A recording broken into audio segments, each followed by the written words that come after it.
So now when we have an address book, we have actually the possibility to add new cards and delete cards. But at the moment, we have actually cheated a bit with this one because we have used the object menu.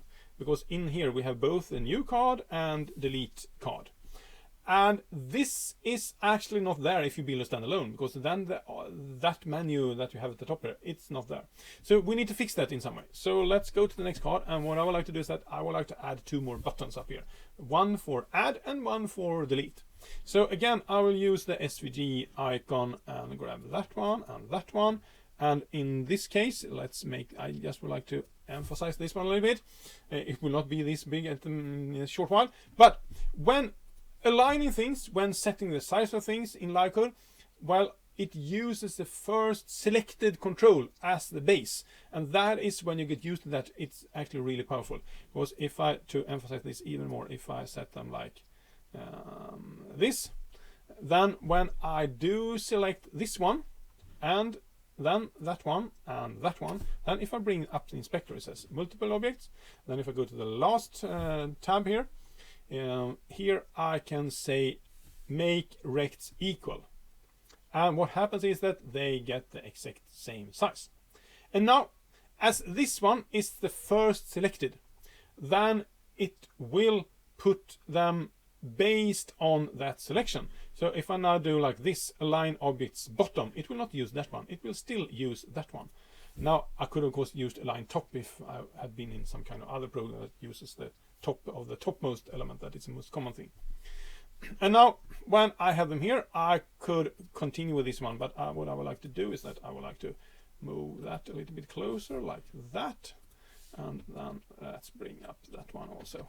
And now again I can of course select them all, and then I can do an first to last selected maybe, so I get the same distance between them. Okay, so let's grab the first one. Let's change this one into the name of that one to add address. And of course we would like to have another icon. Maybe we can find something with a plus. Let's grab that one. And then we take the next one, and that should be delete address. And then we could find something that looks like, I don't know, trash can maybe? Yes. So now we are to script these two.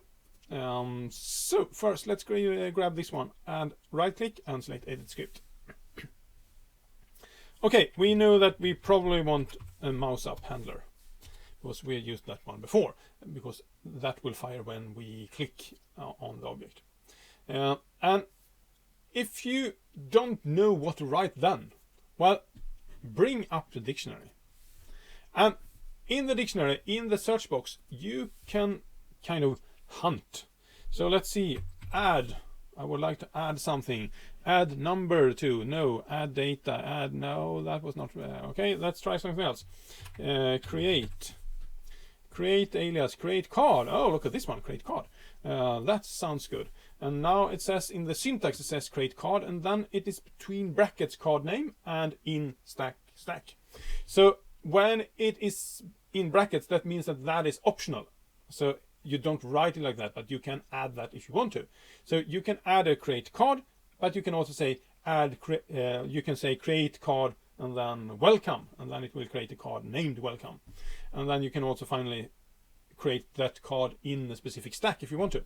But at the moment, create card will probably be enough. So let's try this one, create card, and then we can apply that one, and then we can go into run mode and click on that one.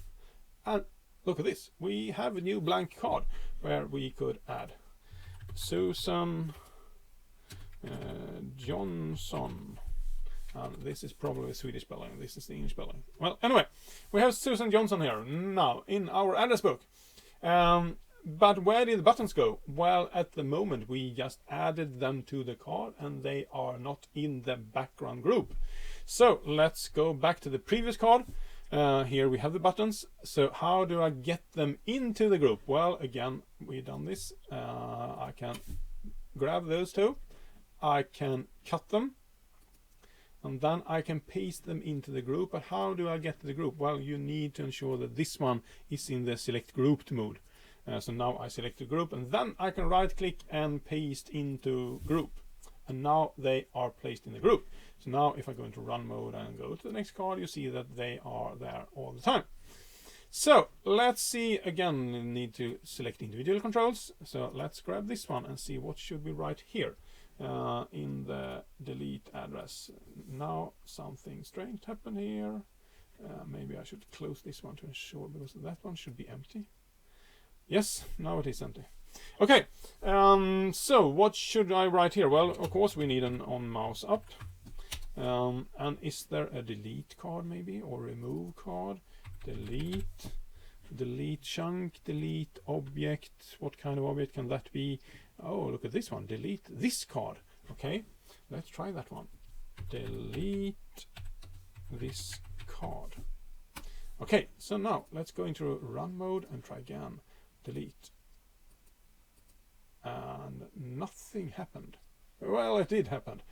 I didn't realize, because what happened is that I got no kind of warning, so I actually accidentally removed a couple of cards here. So now I only have Fred and Mark. No, Fred and Fred still in this address book. So let's add back Susan Johnson again. And when deleting things, we need to ensure that the user understands that this will actually delete that card or that address, and then they are kind of gone. So how can we do that? Well, we could pop up some kind of dialogue. And what we can do is that we could put that into the code here. In LiveCode, there is a command that is called answer. And with that, you just write some kind of text. And that text will pop up in a dialogue. So what I would like to do here is that I would like to say, are you sure that you want to delete? And then I would actually like to add this name field here. And now if I double click on this, we see that it's named name. So we could add that one. And then we say field name, like this. Then within this answer command, you can also say with, and now you can set up the buttons. So you can say delete or cancel. Maybe you should have a capital C on that one, because it will display with the capital C then. So what happens now is that it will pop up a dialog with two buttons, but what I need to do also is that I need to check the result from which of the buttons that you select or the user selects.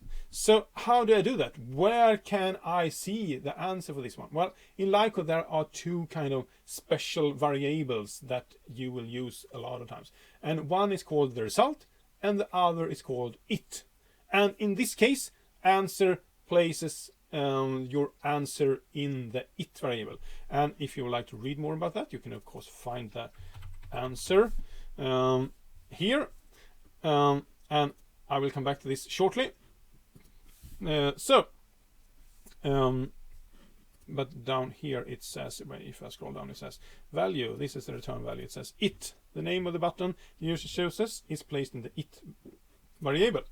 So what can we do then? Well, I could just say if it is, and then we should have this one in quotes. If it is delete, then we should delete this one.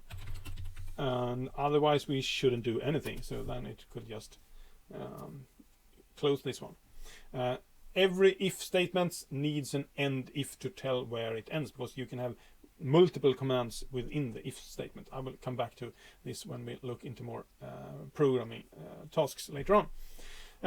So now again, let's go into run mode and hit that one, and then I hit cancel, and then I click that one again, and then I hit delete, and now she's gone.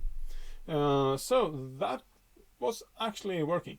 We do have one problem, and that is what happens if I delete the last card. Then I have no card left with the background fields or with the navigation fields. So that is of course a problem. So we need to maybe add a little bit more logic to this one to make it a little bit more safe to use. But I'll leave that for now, because now we have the possibility to add and also delete addresses.